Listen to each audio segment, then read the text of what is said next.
to try to stop thinking it. Good luck. Yeah. Yeah. Can you hear me? Or am I? Yeah, they can hear me. Pretty good.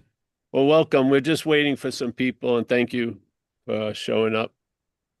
Is anyone new here today? No? Everyone's has been beaten into no questions. It's awesome. It took a couple of years, but it's nice. We all got addicted. We got it all. It took us years to do it live, and then Zoom. We had to redo it all over again. At live, we had little stones we would throw at people. Yeah, don't answer a question. Well, listen, here's the message. You and I are never going to get it, which is awesome. Uh, not because there isn't the before, it just can't be attained by the after. Yeah. And let me just explain how I see it over these years. Uh, Obviously, the system has a certain loop of the system that says it's not of the system. Like you're gonna leave this body and be a Paul in another body, maybe called Steve or whatever. Yes, but there's this constant stubborn belief that you are maybe in the body, but you're not of the body. This voice that is the voice box of the body. Yeah. And it's always frustrated when it wants to leave the body. And whenever it comes out of whatever trance it found itself, it finds itself as the body again. So the thing is, it doesn't get the message. You cannot convince that which thinks it's not the body that it's the body or not the body. Yeah, you can't convince it. It already thinks it's not the body. And so over the years, there was a lot of aspects I felt that were not of me, but they were sort of around me. And they became, it was just revealed anything that's speaking now or is listening to that speaking now is of this idea of being the body. Yeah. And the body is in the after.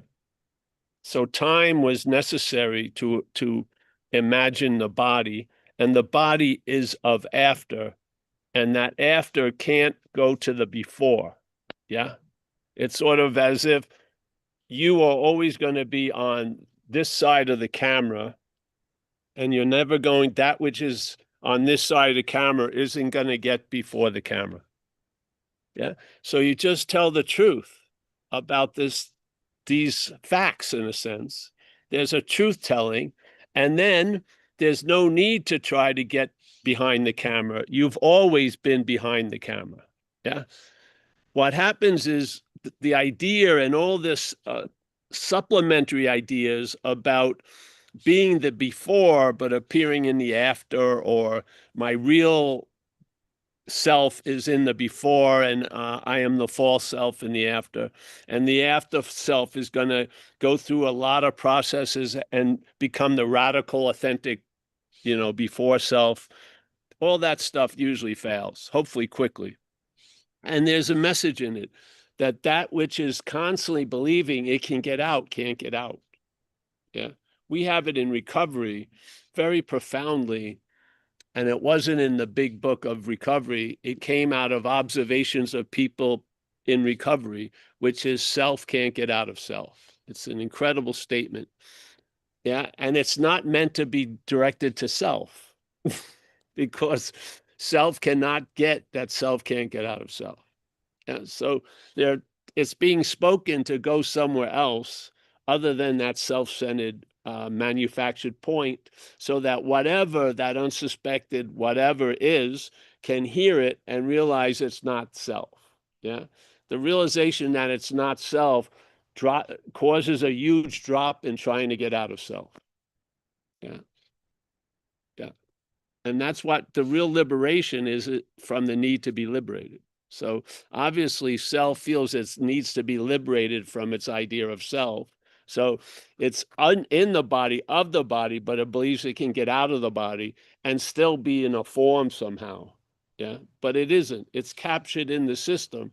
It can't be dreamt anywhere else. Yeah, it has no weight anywhere else other than in this dreaming.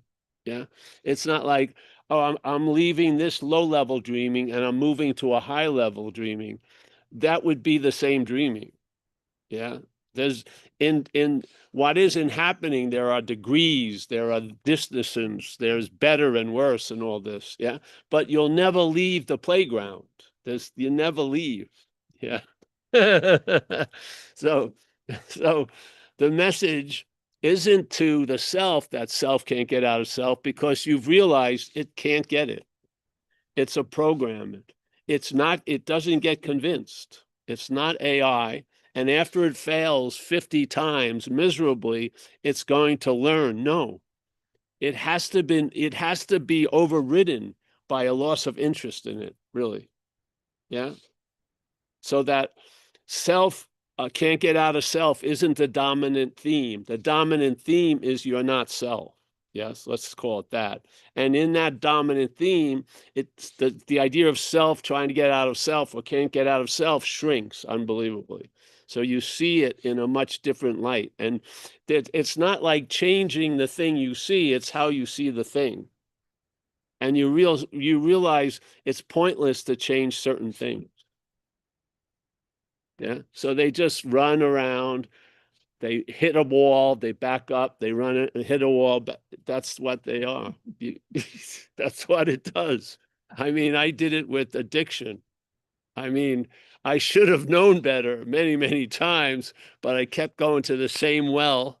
And I thought all I have to do is drop my pail deeper. There's water fucking in there somewhere or another. And there was no low. I didn't know how low I could go. It was going pretty. I was just watching this clip on they're hunting whales, and they harpoon the rail and they have a rope, and it's unfurling fast, and the guy's saying to the captain, 30 fathoms more, and it's running out. This is sort of like, that's an infinite drop. You'll just keep going to the dry well.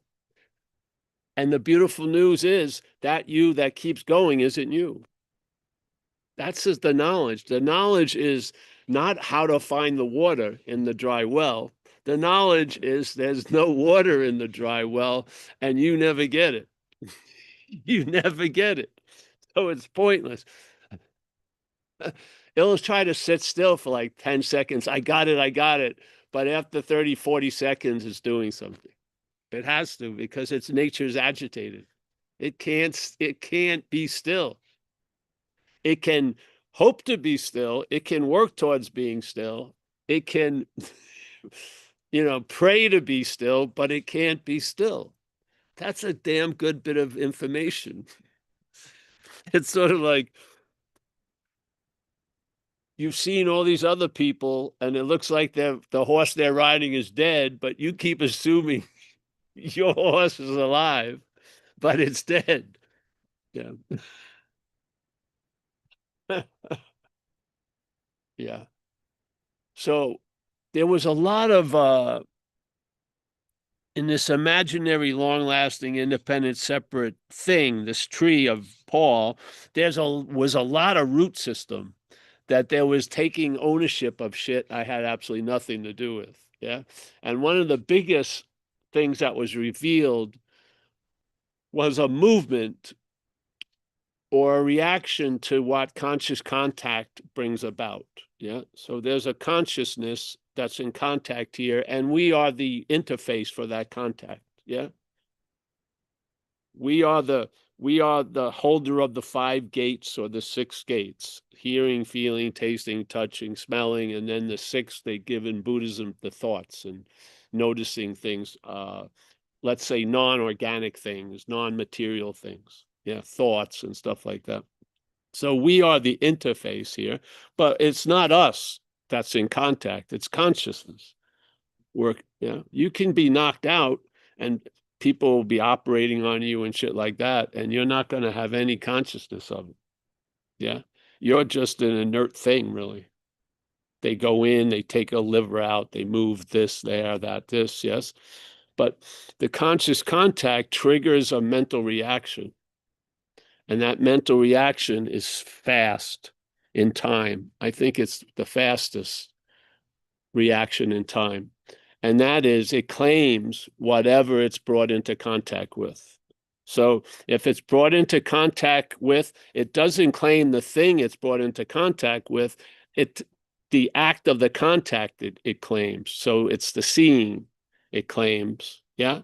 So now you're the seer. The hearing it claims, now you're the hearer.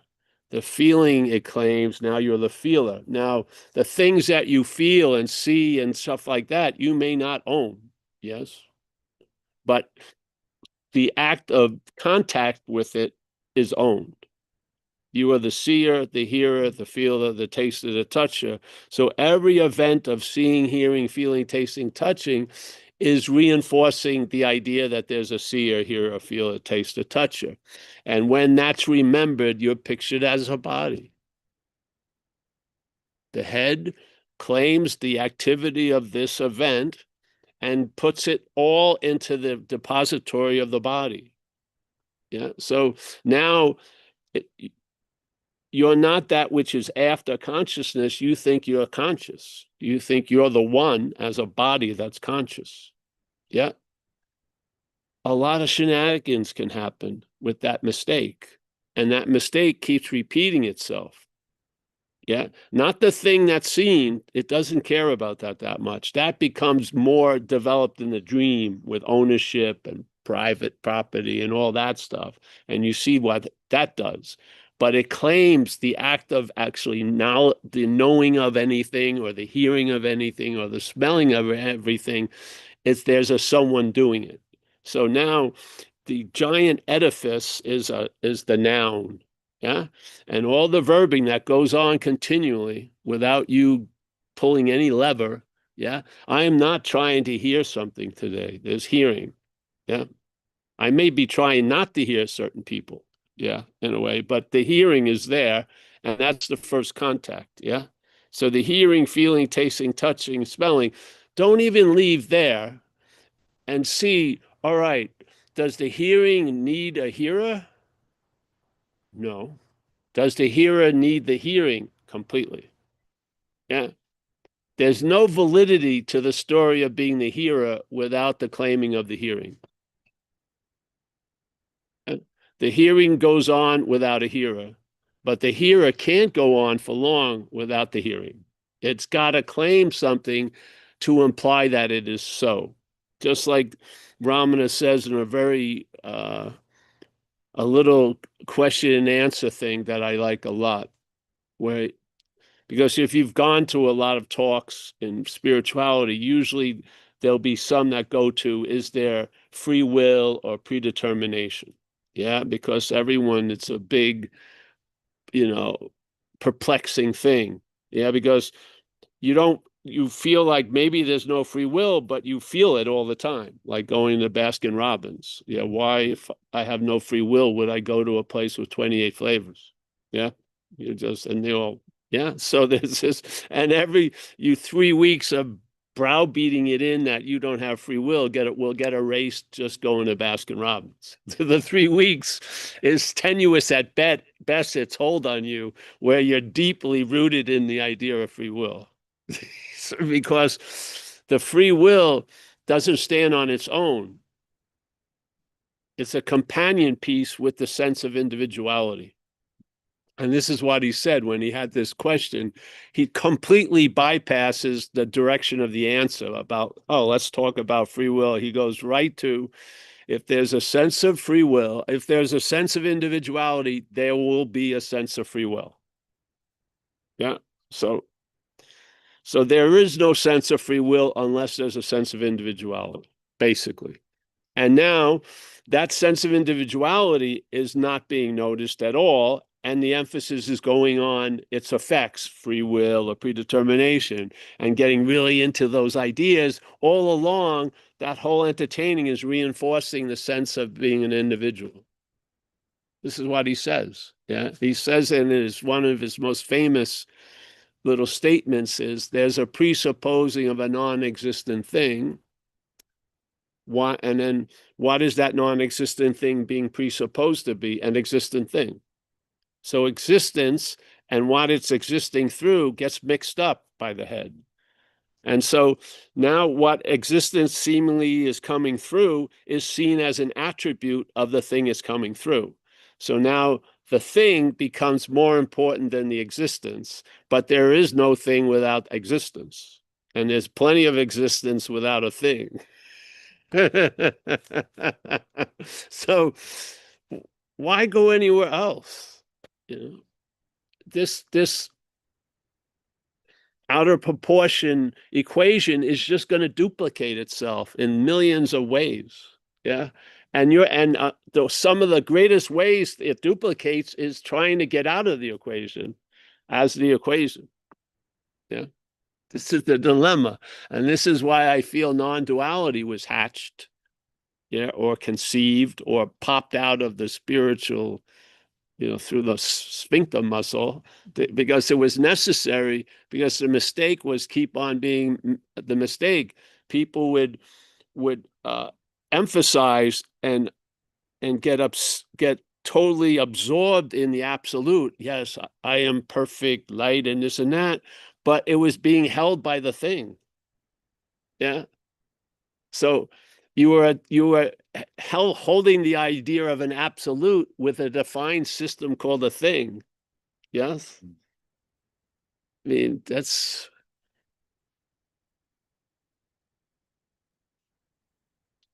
on this street, there's only one stop sign. Non-duality just stops you right at the beginning. Other shit try to teach you how to stop later on, just because the momentum's gone crazy. But non-duality just stops it right at the beginning. It says you're not that. That's what it does. It doesn't let you get any momentum. It just pulls the rug from underneath you.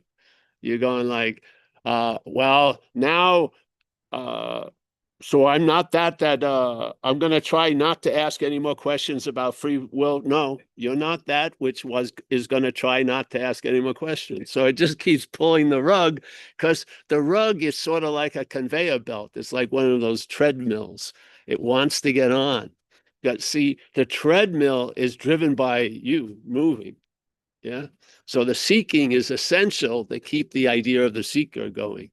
This is why when the seeking stops, there's usually an event where you see the emperor of the seeker with no clothes. Yeah. You don't see it with no clothes while the seekings continue going on, because the wardrobe switches are fast and you don't notice. Yeah. I've never seen it without any clothes, because when you don't see it when you keep seeing it with clothes on, it can appear in a lot of different ways. When you see the emperor with no clothes, it just negates all the illusion of it all. Yeah. Now, then people want to try to, this is just what I've noticed going to these meetings. Yeah. They want to stabilize and just always recognize the emperor with no clothes. It's going to wear clothes a lot. But there's a knowing that the emperor has no clothes on. It doesn't have to coincide with seeing it naked. You know that it has no clothes, and it can wear as much as it freaking wants, because you've been convinced, or something in you has been convinced, and that magic trick is now obsolete. Yes. Yes. And so all the explosions you were hearing that sounded so huge when you didn't see the emperor and you thought it was a big giant ogre, like in the Wizard of Oz, and then the curtain is thing and you see it as a small old dude, when you hear the same explosions, they don't create an effect anymore. Yeah, you're not jumping because you saw, yeah, the source of the explosions, and it's bogus. This is the whole point of non-duality, in a way, is not to have to go into a lot of points. Just see if you can see where and what you used to look from, I feel that's sufficient, to tell you the truth. We haven't moved from there for 20-something years in the talks, literally. I remember it hit me very strongly. Something told me, If you don't see this, you're looking from it. So just stay up with that. Yeah. If you don't see this little claiming and the replacing of what you are as what you're not, you're going to be looking from it. So when you're trying to study what you are, you're going to be studying it as what you're not. Yeah. And I don't see, it doesn't get corrected. That hiccup goes through every meal. There's an underlying base hiccup that hiccups everything you do to change that actually reinforces it. And this is why I feel he captures when he says this statement, a presupposing. That's interesting. Check out the word pre, and we know what supposing is. We suppose something to be so or true, and a lot of times find out it isn't. I suppose and assume a lot of stores are open, and I don't make any effort to call them, and then I drive 20 miles, 10 miles to the store, and I'm surprised when it's closed. And then I look at its hours, and it says emphatically not open on Saturday. But I assumed it was. And I had so much faith in that assumption. I didn't look up the internet, and I can make the same mistake over and over again. Thank God I'm not that which makes a mistake. So then you start laughing at it. And then when you're with another person and they're doing the same thing, it's great because then you end up going to lunch or going to breakfast. So there's a presupposing of a non-existent thing. What do you believe they're talking about? This, yeah? This is a non-existent thing. It's so obvious when we say, oh, let's say it's August 15th, and they call me up. Jerry left us, transitioned on August 13th. Jerry's gone. And then I go in and Jerry's body's still there. Wait a minute. If Jerry was the body, wouldn't he take the body? Wouldn't he have gone with the complete package? Obviously, I thought he was for 70 years. It seems like it was unceremoniously dumped in some bad postures, and they shit and piss and what the fuck? Clean up Jerry's body. He left a mess when he left it. Yeah. Jerry left it in terrible condition. Look at the disarray. Change his pants. Can't even have an open casket. He looks like a mess. No, Jerry, bye-bye. Jerry was never that. Doesn't that, how many people have left and what was the one thing they all left behind? The one thing they all left behind was the body, my body. Well, whatever, it's like beating a dead horse after all. I had it rushed. It could have been all done at 9 years old when my mother brought me to see Uncle Fred and he was in the casket. And I didn't really want to look at him. I didn't really want to look at him that much when he was alive. I didn't want to look at him when he's dead. And so I go there and my mother, say goodbye to Uncle Fred. All right. I look in and I realize that ain't Uncle Fred. It was just obvious. Yeah. Now I didn't apply it here though. You see, I could see the free sample, but it didn't get applied because I didn't see that the reason why I thought Uncle Fred was the body is because I was thinking Paul was the body. So it was pure projection. And then when I saw the storyline, flattened out by something exiting the scene, which was the existence, it was obvious Uncle Fred wasn't the body, but that didn't become obvious to me. Yeah. And the stubbornness of the system just went on and on until other things occurred. So the presupposing of a non-existent thing being an existent thing. Yeah. So non-existent thing, existence seems to coagulate and come through. Yes. Like what brings the flute alive? Not the flute, but the breath. Yeah. Someone's blowing through the flute and then suddenly the flute's alive, but it ain't the flute. Yeah. It's what's blowing through the flute. So in a way, that's sort of like that. And that breath of of existence is, you can't weigh it or categorize it. It's just everything. Yeah. It's condition of non-existent and then existing and then back to whatever. So here we are. So Uncle Fred, the straw of the universe, just went in and sucked them out, the existence, and there you are with the Coca-Cola bottle or whatever. Now they don't even give you, the plastic is so cheap. It doesn't even keep a form for long. You know what I mean? It would be nice. You could just compress the body quickly, fold them. Hey, we're going to have fold up bodies. All right. Jerry left. He left us with this fucking mess. Okay. 1, 2, 3. Okay. It wouldn't be a 6-foot grave. It would just be like a file, like a 2-foot. Just put it in there, Jerry. But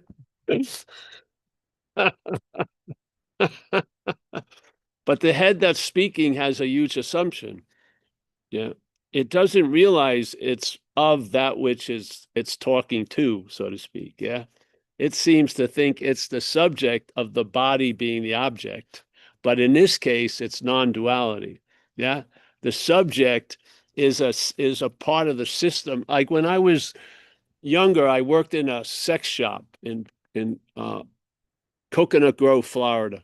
They had a franchise. They had 3 chapters, one in the West Village, one in Fort Lauderdale, and one in Coconut Grove.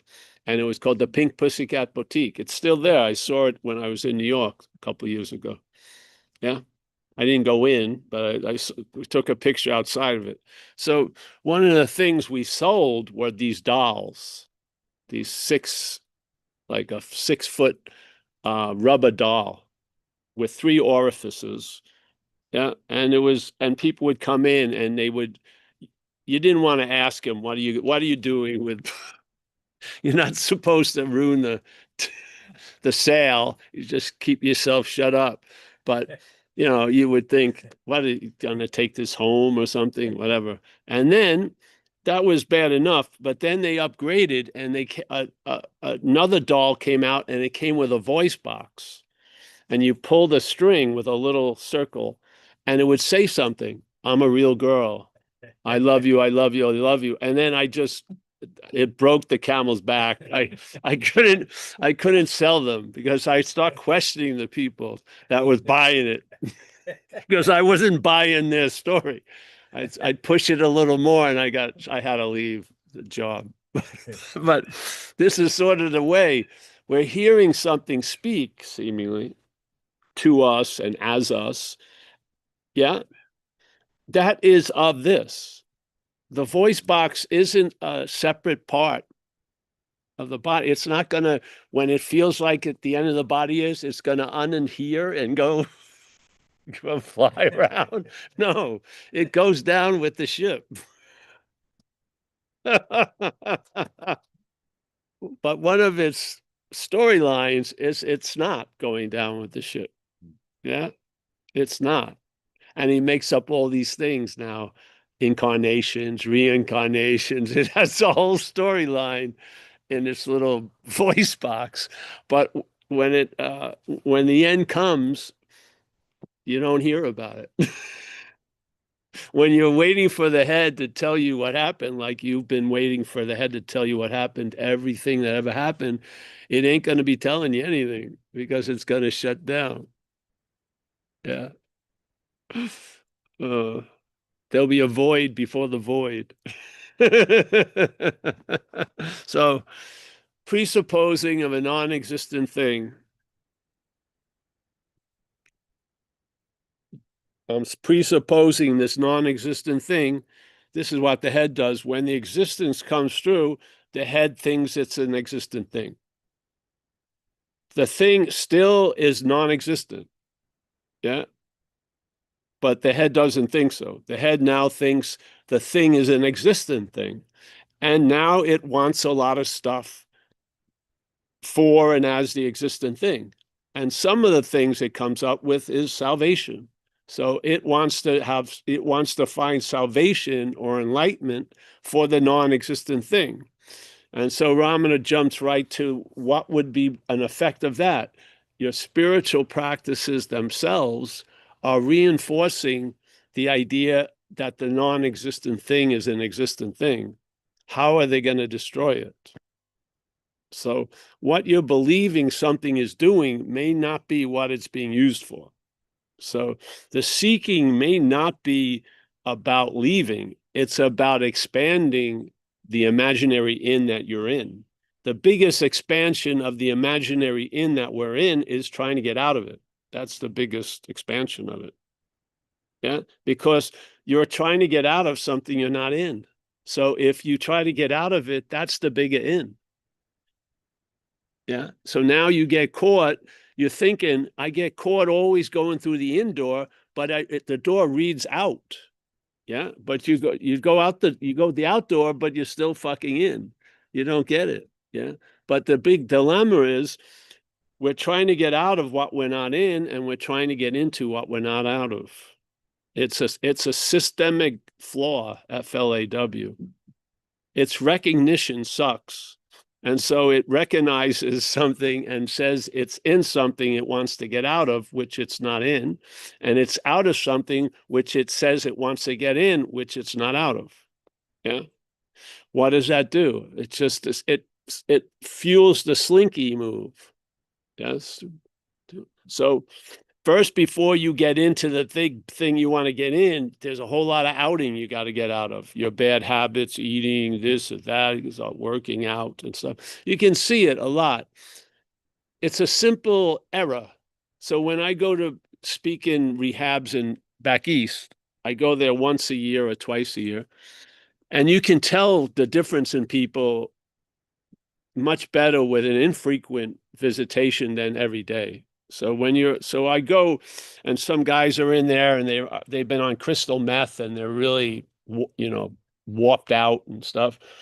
And then I go back 6 months later, they look great. They all have memberships at gyms, and they're fucking working out. Yes, but nothing's changed on the underlying blueprint.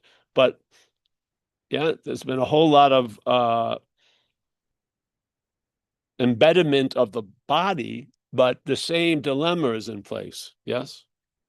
Yeah. So that which is worked on,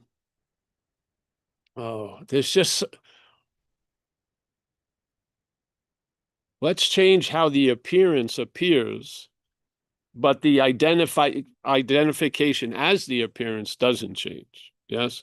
So you're still identified with something. Now you look like you're buffed out, where before you were a crystal meth skeleton. Yeah. But the dilemma is the same coin. Yes. You look at one and the other. And this message is just to see the impossibility of seeing what's going on. Yeah, because we start as the existent thing. It started before the non-existent thing. We start, some time has lagged. Some shit has happened before we wake up. We wake up as a thing. Yeah. Our awakeness as our nature is not of a thing. So time has passed. And I humbly believe, being a product of time, you're not going to get out of time. You, as an after, can't get to the before.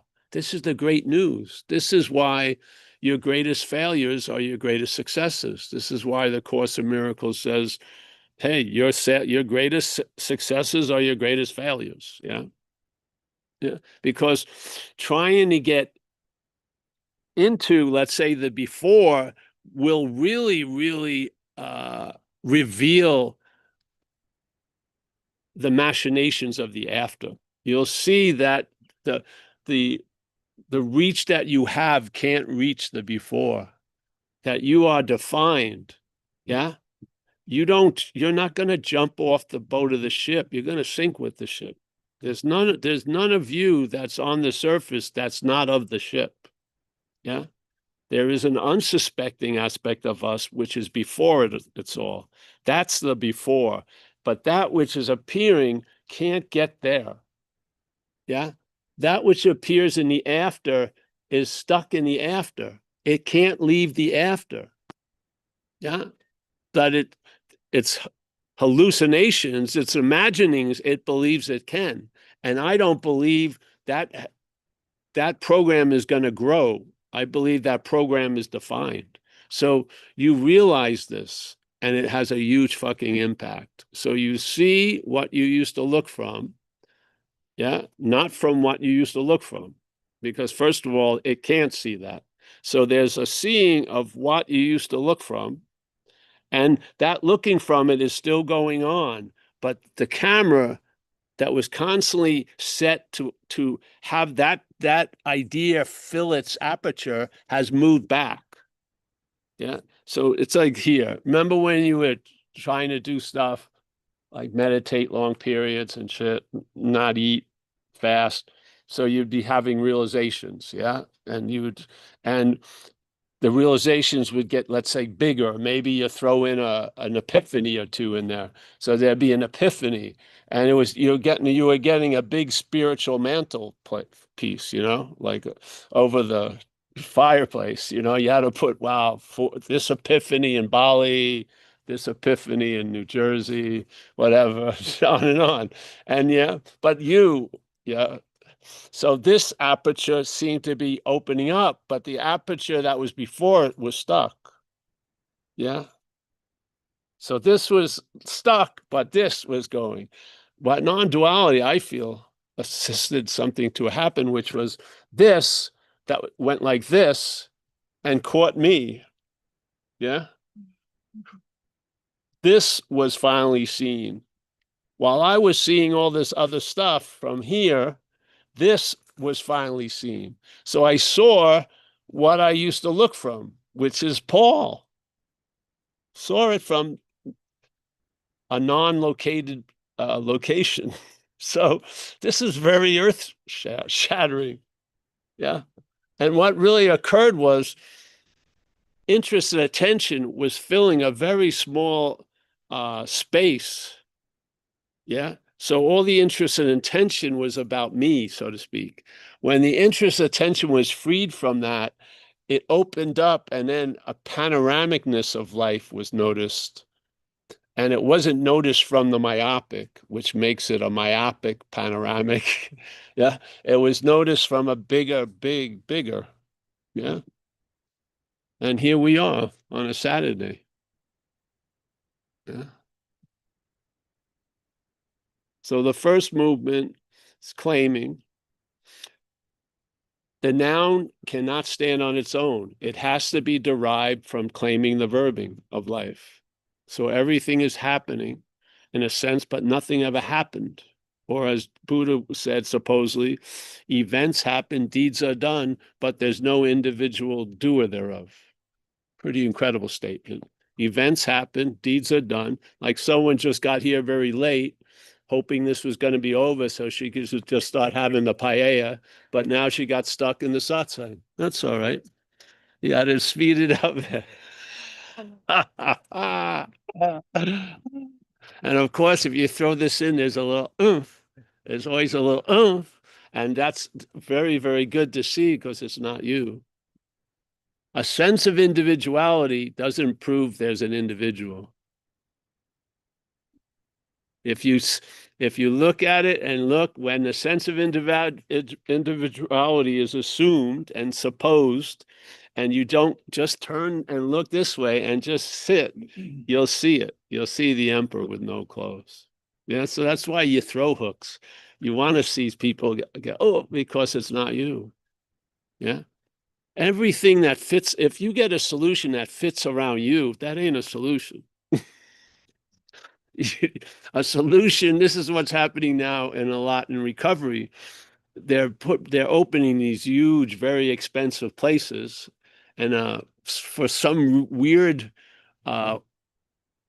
twist in life, a French headhunter called me to see because he had listened to talks for years, if I wanted to be a program director for this high-end rehab in Chiang Mai, Thailand. I'd been in Chiang Mai quite a lot.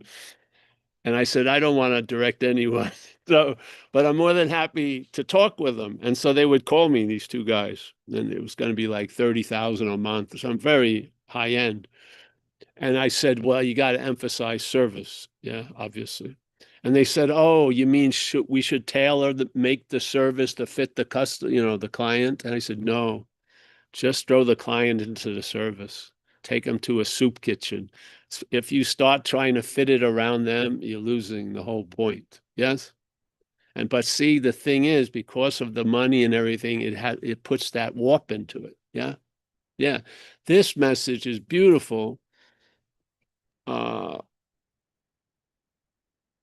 After a while, you're not going to pay for a subscription to nothing. You're just gonna, it's not a money-making plan or scheme. It's gonna dry up fast because people are gonna get it. Yeah. And our idea of success was no one would come, really. Truly. So it's sort of like putting a bomb on your spiritual career. All right, tonight we're going to give the black belts of non-duality. Tom L, come on. He deserves the black belt.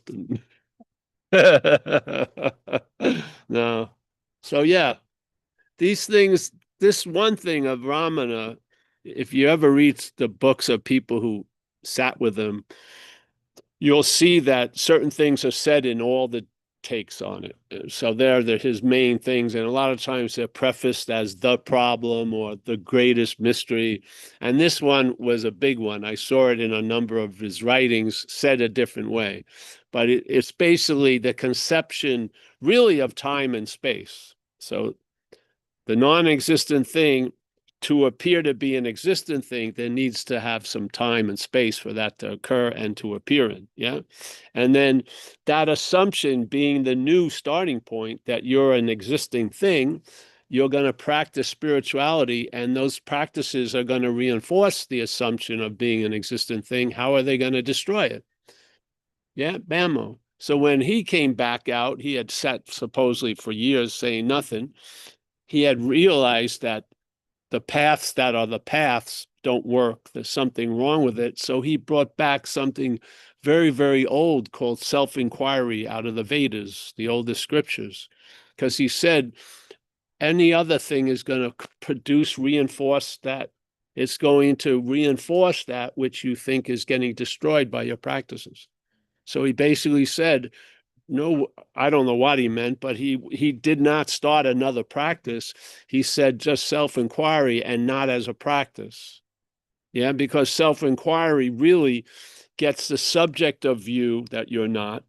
Yeah, because you ask it, who are you? Or who am I? And the object of you that you're not in the same room at the same time, and they negate each other.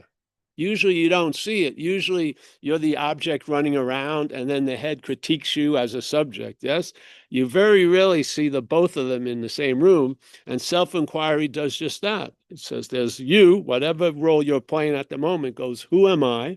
And you wait to hear from the other. And then it usually doesn't say anything. It goes, me. And then you press it. Well, who is this me? And then there's usually void. Yeah. So they want do it, but there's none. And then they say you see your original face, which is no face. Yeah. And you never moved in front of the mirror. You've never left the mirror. So you've always been seeing it. There's no reflection because you're not a thing, but you've always been seeing. Yeah. Yeah. So this and that negate, boom, there you have the little very quick bam, an aha. Yeah. The head regroups and gets back into the groove, but hopefully something occurs where a lot of that interest and attention that would go with the head stays back at home, and it stays in the be still. And then there's some you start, that investment starts building up. Yeah. And there's a point where it's going to show in this world where the traveling lighter will stabilize as the action figure. Yeah. And one point in this life of an action figure, I could not stay out of jail for a week. Yeah. when I was young, I wanted to be a marine biologist. After a few years of drug addiction, my idea of success was not to be arrested. That's all I was hoping for. That's not a big, high thing, yes? But here, talking about traveling lighter as a stabilized condition didn't look like my head would think it would look like. It wasn't like everything got great. It was whatever life had in store for me, I was able to travel lighter through it. And I think that's basically every answer that you're looking for isn't going to look like the answer you think. Yeah. So, and here we are. And if you follow the Course in Miracles, knowing it or not, the best way uh, to learn is to teach. So I must have a super hard head. I've been at a lot of Paul Hedderman satsangs. Still haven't gotten it. Nothing. There's a lot to get, but I can't get it.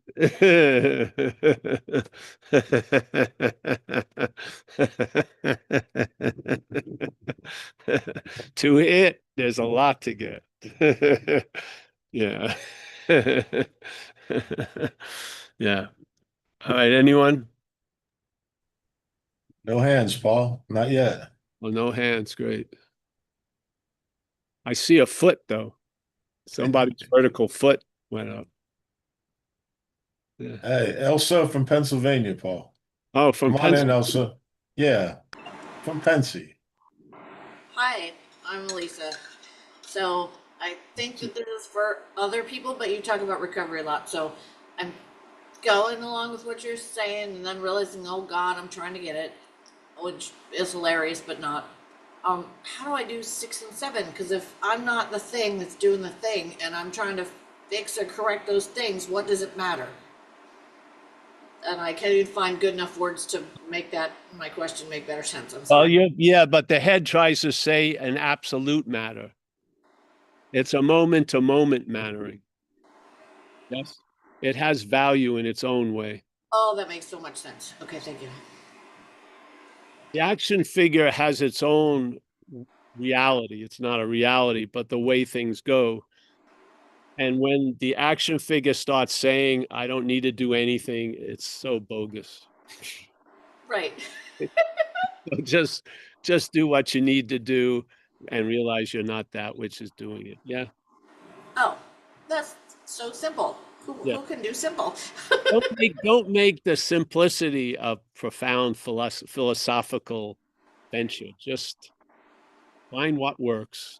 Yeah. And Thank do it. And the action figure has responded well to recovery. So, and why won't it keep responding well to recovery? So just walk the recovery road.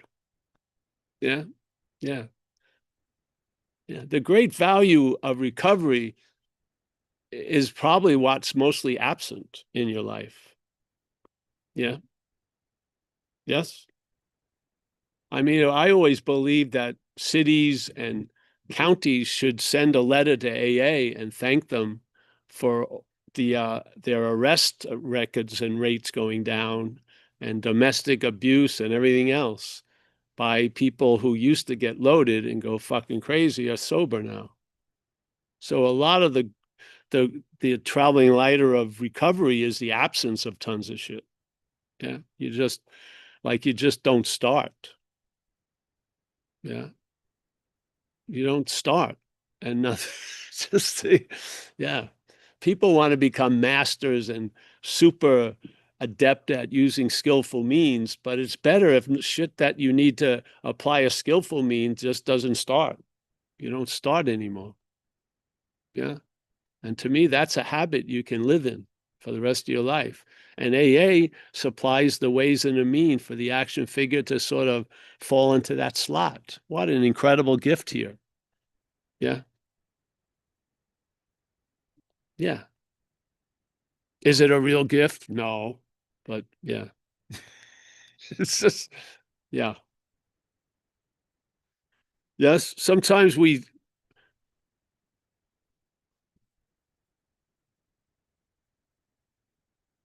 non-duality, I don't feel is a condiment. You don't sprinkle it on everything else. to me, it's a quality. It'll illuminate whatever thing you're doing or are on. It's not a path to illumination, but it will illuminate it. So it will illuminate recovery to you, and you'll see you can see how the mental logic is going to react to things over time. Yeah. How when certain people hear they're not the doer, the next thing they say, I'm going to lay on the couch all day. This is what you run into all the time. It's as if they just suddenly became a non-doer that second. The statement is you have never been the doer. There's no doer in life. There's doing, tons of it. And we are one of the appearances that are doing a lot, but so is everything else that's appearing. Right now, these freaking things are growing and blooming and then dying. And there's a swath of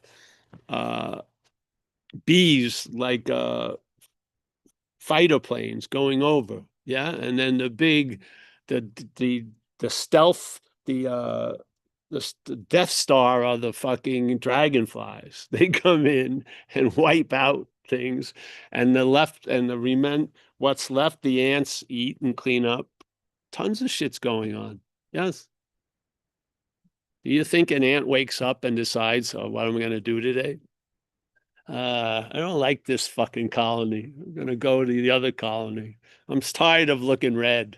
I want to mix red and black. No. Yeah. This is just a mental ideation. It comes to its point by claiming the verbing of life. And then it builds like a statue to the noun of life. And the body is its statue of the noun to life. And it now puts all of its claiming into the body, being the seer, the hearer, the feeler, the taster, the doer, the toucher, the winner, the loser. And every time it reminds itself or tries to remember being the seer, it pictures it as a body.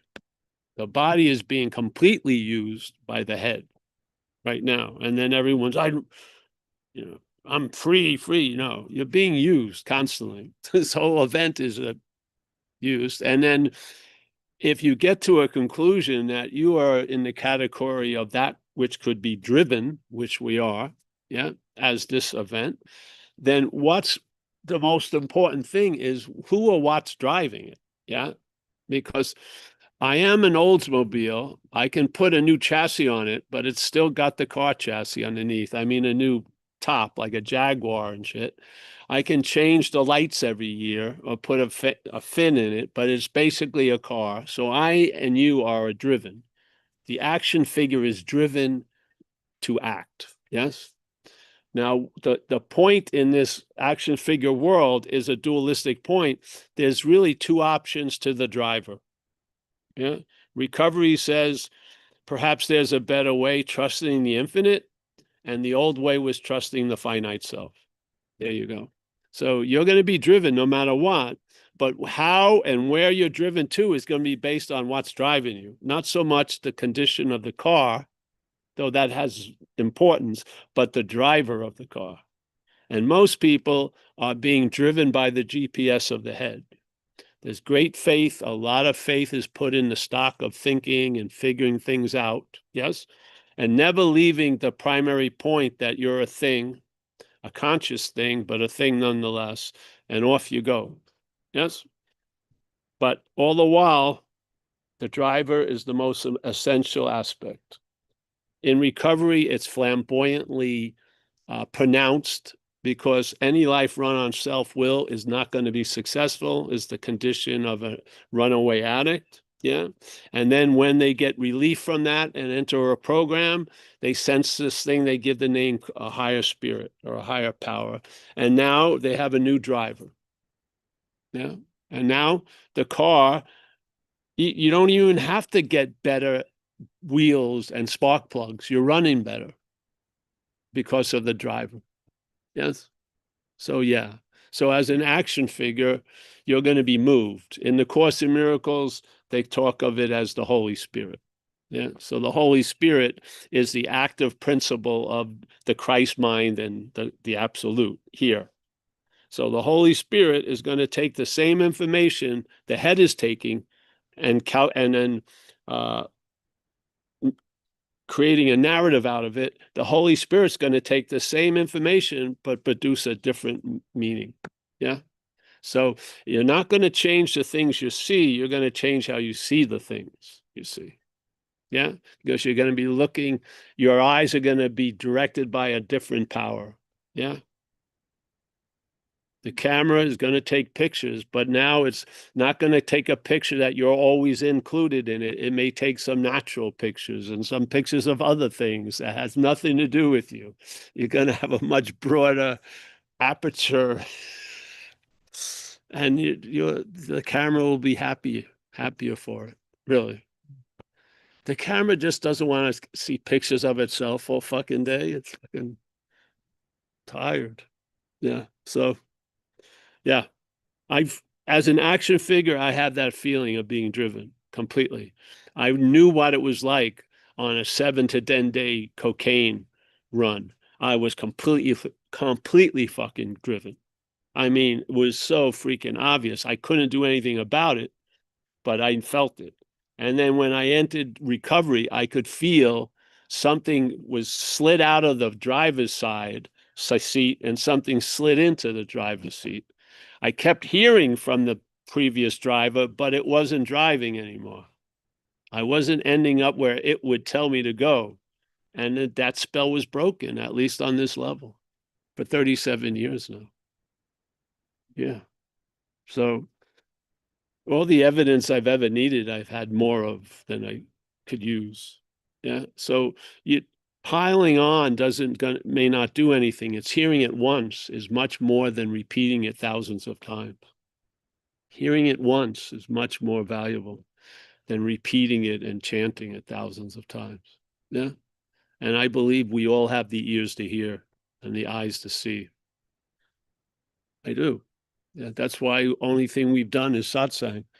Since certain things concluded, I haven't done anything other than satsang. And I believe there's no need to. Now, if you have needs that you believe you need to do, then do them. Yeah. But that doesn't mean anyone else needs to do them. Yeah. Yeah. So someone comes and says, I really need to meditate. Well, you really need to meditate. I don't feel like I really need to meditate. I rather feel meditated. Yeah. Who cares, really? Yeah. So anyone else? I lost that whole thing. We went. Oh, the late. Yeah. Thank you. The 6 and 7 and stuff. Just do it. Just do the program as the action figure. Don't try to think of it as the supreme being caught in your 5'10" body. Yeah. Just look. There's an awareness that's its height is the curb, and it's called dog shit awareness. That's the best awareness for the action figure. Know that you're fucked. Admit that you're not managerial quality. Yeah, if you think you've been controlling the locks of the car, open them, something will step in, and you'll know the fruit, the tree by its fruit. You'll know the driver by the driving. You can tell. You can tell when you're driven by addiction. I can see it from far away with people. It's a different vibe, a different things. It's like the locomotive gets a little, and then being driven by something else just promotes an ease and comfort. Thank you. Yes. Yeah, you're welcome.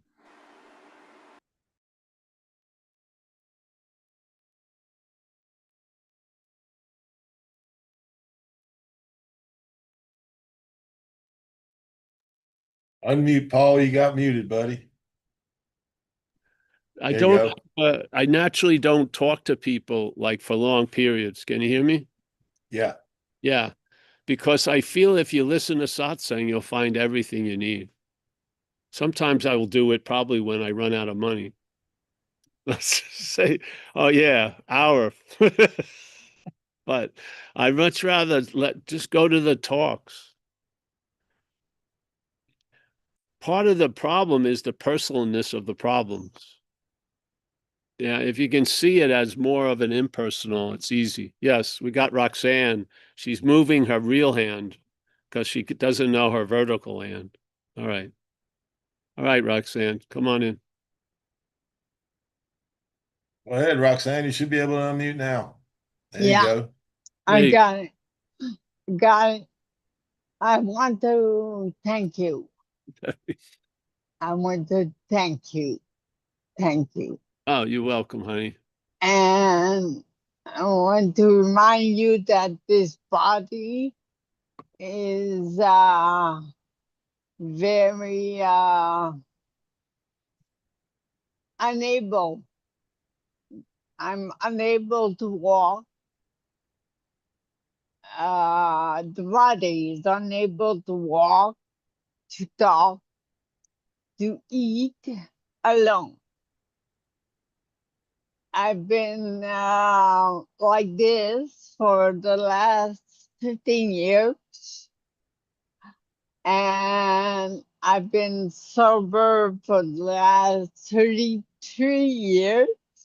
Oh, great. And I wouldn't change one day of this body position. I mean, this body being like this with one day of the years I was consuming. Yeah, yeah. And since I'm not really able to do meetings, I am so grateful for you to be there. Thank you. Oh, thank you, Roxanne. And Okay. we've been with each other for a long time. Yeah, Yeah. yeah. Very nice. I'm very nice. I'm happy to hear from you and have you come and see you live. I'm happy to. And remember, you're a lifetime member of Zen Bitch Lab. Yeah. Yes. That'll get you into some places. Yeah. Getting out of other places. Yeah. So be discerning when you put out the card. Yeah. Yeah. Lovely to see you, Roxanne. Lovely to see you, as always. Anyone else?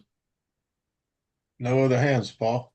All right. We have a live one here. So if they won't be able to hear, you want to ask it and I can tell them. I feel like there's a lot of this free samples during the day. Like The free samples, yeah.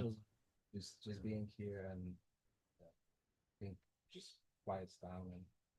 But I've noticed there's almost like a backlash after. Yeah. The longer you kind of put it away, goes away, stronger it comes back. It's almost like it tries to punish you. It's kind of like Yeah. struggling with another entity that's it pulls you back, and then you escape a little bit, pulls you back again. It's just it's like a David Hume, with kind of wrestling with the devil.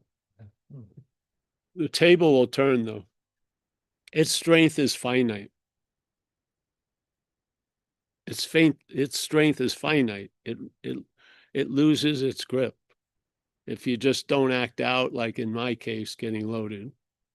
If you don't act out and don't get up from the operating table, which you can't, the operating table, vertical, horizontal, you're always on the operating table. Yeah, if you don't get up and don't act out, it will continue. And there will be a turning point where he was speaking, our friend here, that he gets the free samples and then there seems to be a backlash from the mental activity. Yeah, and the bigger the vacation of the free sample, the larger storm that comes back. And I'm just sharing, that's very noticeable for many of us. The system balks. It balks. Yes, it's like a parasitical thing. It needs you more than you need it.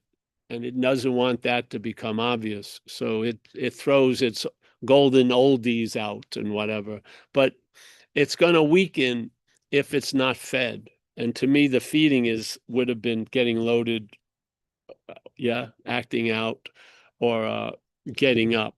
And I don't believe there's any up of getting up really Yeah, I now. see that. The old that work because like it knows what works, so it throws the stuff that worked before, and you can like notice it. See like this, like I know where it is, that it keeps. But see, throwing. that's not you also. See, the more that not you is starting to get noticed, a you comes out of it. Yeah. So after some free samples, a you grows that has been getting the free samples, and then there's the other you that's not getting the free samples. Yeah. There's a identification that goes on. Just if you don't feed that, the camera gets pulled back more, and then you see, because that's the mechanicalness of the claiming. So when the you starts gaining is given more girth and width, it starts growing. It's the you claims that, yeah, and now it makes a subtler you looking at the other you, but they're both not you. So this is good to see what is upset or doesn't like these reactions, because that is not of us. That is of the head still. The head right now, it's in a very small space, so the reflection, yes. But then you're going to satsang, and a lot of stuff that used to fill up the space with drama and shits happen. It just naturally is moving back, and the head is claiming that moving back and including it in its own sight. Yes. So, but you apply the same greeting, which is I'm not that. Yeah.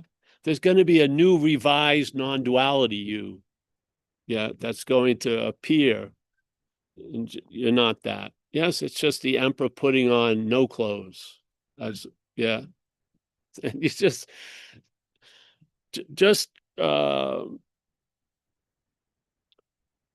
when you see the mechanical of movements, the mechanicalness of it, you may not have to go to extreme measures, because you get it already. You get that whatever space is it notices, it claims to be in that space. Yeah, that's all. Yes. So it's sort of like it's in the closet, it claims that. Then a mansion gets revealed, it claims to be in the mansion and stuff like that. Just it's mechanical. We can even claim nothing too. It can claim nothing. Yes. Exactly. Well, claiming nothing is part of the claiming for sure. So yeah, just notice that it's a mechanical action. So the larger the space doesn't stop it from trying to claim being in the space. Yeah. That's all. It's good to notice, because after a while, you don't really care, because you know that's the reaction. Yeah. So it's going to say, oh, I should have been seeing much more, just you catch it immediately, the vision, it makes a pair of glasses for itself. Yeah. It's like this, it falls off or shit. But I'm seeing from this new perspective now. It's coming out of the same ass. There's never been there's never a fart has never issued out of the 1,000-petal lotus. There's never. It's usually from the anus area. So that's what you get. There's a passing of some gas. You notice it? I'm not that. Yeah. So sit back, and you'll notice also, seriously, the storm is finite.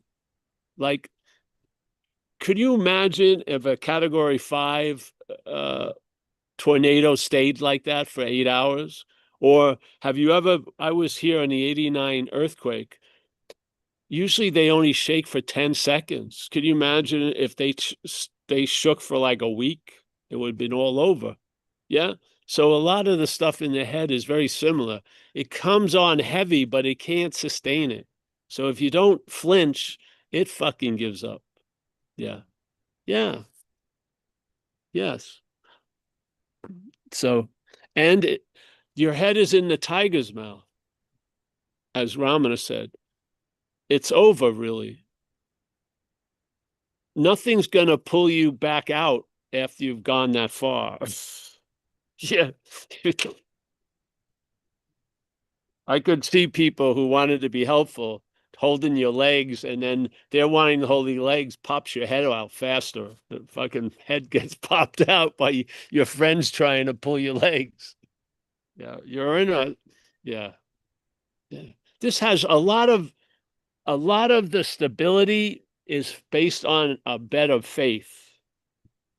Not you having faith, but that there's faith has had you, and this faith can be in that also. Yeah.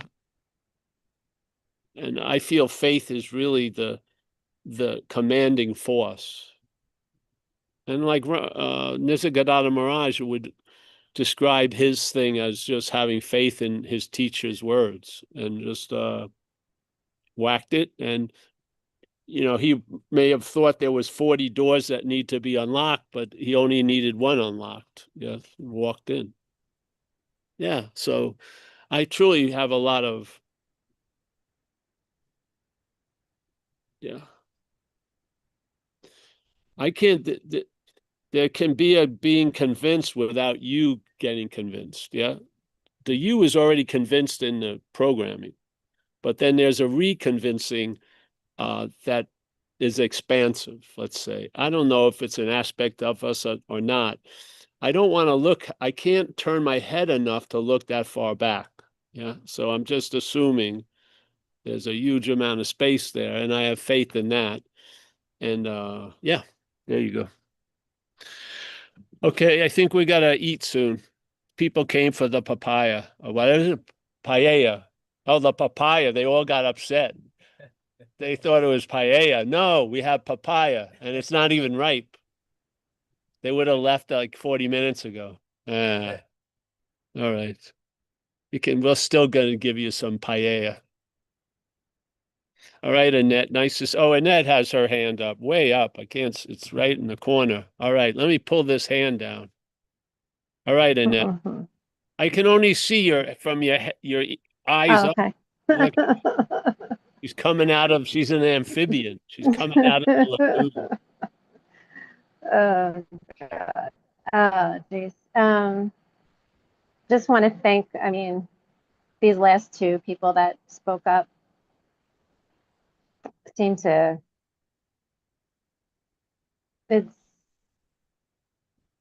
a tremendous shift was needed, apparently, because the backlash was really, really heavy today. Sorry. No, it's okay, honey. That's it. Yeah. Yeah.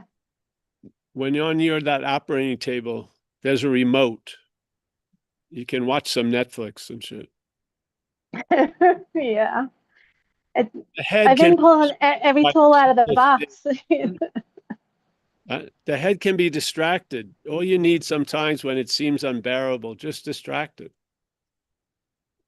Most shows on Netflix that are dramas are better written than yours. Right? There's better writers. The production values, it's in a nicer setting. Yeah. Yeah. I mean, why would I want to listen to this one when I can watch Bloodline? But my head's like, I could write a better one. Dude, it's always got some shit to say. And the trouble is, I'm so much consequences lately. I'm in a new place and everything is new. And that fucking head is got some shit to say. It always evolves and starts some shit, Well, I'm sorry honey, to be so frank, but that's what happens. Distracted. Watch Okay, that's all I can do. Watch South It's Park. like, Family Guy. I Watch something. need something like very, like, yeah, that hits Didn't it, watch it. like, so I don't have to bring it with me when I go to work and say shit I shouldn't be saying to people, Yes. working in this bureaucratic system and just like seeing things for what they are and just like keeping my mouth shut is like, Well, that's yeah, straight it's from not pen. my mouth. Yes. Yeah. That's why you need to have someone to share it with that's not your boss or anything. Yeah, it's gonna Well, yeah. yeah. Just be wise, but you know where the pressure valves are. Yeah. If you can't reach them, ask someone else to help you. Yeah. I'm telling you, I went through 2 knee operations and I watched Bloodline. It was great. I couldn't do shit. And the head would have loves that condition for you. So Hell yeah. I just gave it a much better Mm, story than the story it has of me watching Bloodline. It was great. I recommend it. mm. Yeah. Cool. And it sounds weird. You're never going to hear it probably from another teacher, but I'm a true believer of distracting what isn't there to begin with. I am. Yeah. Because that's how easy it can pass. Yeah. It is so obvious. I remember in the beginning of recovery, after 6 months, you could sign up for a thing called hospital and institutions, but you needed 6 months of sobriety. And when you signed up, you would bring a meeting into a place that people couldn't get out. Yeah. And you would have like a commitment once a month. And I had, let's say, 3 of them. So 3 times a month, I would go to these facilities. Now, the day that week I was going to go to the facility, the head was having a field of day about something, the problem, that whatever it was, on and on and on. It was tough to fucking distract it with anything. And then I'd go into these meetings, and the longest the story could last was maybe 10 minutes, and then it would be broken. And all that that had to be remembered to fuck me over was forgotten. It has to be remembered. Remember, yeah? That which isn't happening has to be remembered. So the event itself would override that, and the interest and attention would be in the moment, and I'd be free from that thing that I seemed to have been stuck with for the whole week. Like that, drop. And something was obvious, how real could it be if it could disappear so quickly? Usually if something is real, it would take a little bit of moving to get it out of the way, but this shit just drops like that in a second. Yeah. And you start learning a lot from this stuff. You learn about the finiteness of things, and then there's a sense of your infiniteness. And the faith leaves the finite and starts resting in the infinite. And then you travel lighter through this. You just get through this shit first, Annette. You triggered a lot of reaction, and then the reaction boomerangs, and you're at the first wave or 2 of it. Yeah. There's not 50 waves in this set. If you've ever surfed, there's usually 3 or 4 or 5 waves in a set. Yeah. And there's always a time to chill and get your breath again. Yeah. What's filling up that time between sets is your head. It's just keeping it going. If you can't lose interest in it, then gain interest in something else, like a fucking interesting show for a while. And they have forums about what did it mean when Johnny shot Jim on Bloodlines, and you can get it. Hey, meet some new people. I think Johnny was you could get just to get out of this fucking honeycomb that's dried up. I'm a believer. Just distract, distract, distract. Go shop, and especially shop at Costco, because you can bring it back. You can have something for 3 months. Spend the whole day shopping, bring it back the next day. Seems like didn't cause me any loss in finances, and it occupied your day instead of crucifying you on the next fucking wood. Yeah. In this case, the end justifies the means. Yeah. Just whatever, trick yourself to yourself and not thinking about yourself or not being interested in it. Yeah. Yeah. I make shit up all day. I have projects that my closest person next to me doesn't even know I'm doing in parts of the yard. burying totems and symbols and shit.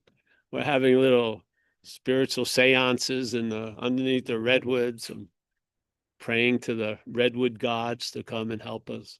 Yeah. She's just baking lasagna. All right. Well, listen, Annette, yes, I feel for you, sister. I do. Stay busy. Don't spend time with yourself. Yeah. Yeah. You're a bad company. Yeah. Yeah. Even if the people recognize you've been sitting in the same theater for the third showing, say, fuck you. Hey, mind your own business. Go to a 2.5 hour movie. Yeah. I love you. Hon. I don't know. Yeah. All right, John, Florida. So much. Nice to see you, John. To see Mary you, Paul. Payne.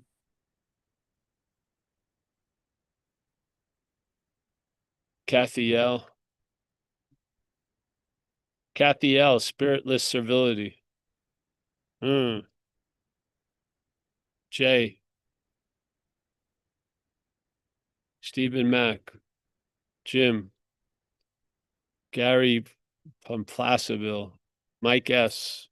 Roxanne. Thank you so much, Roxanne, for sharing. And thanks to the other lady. I can't see her about the 6 and 7 step. Natalie.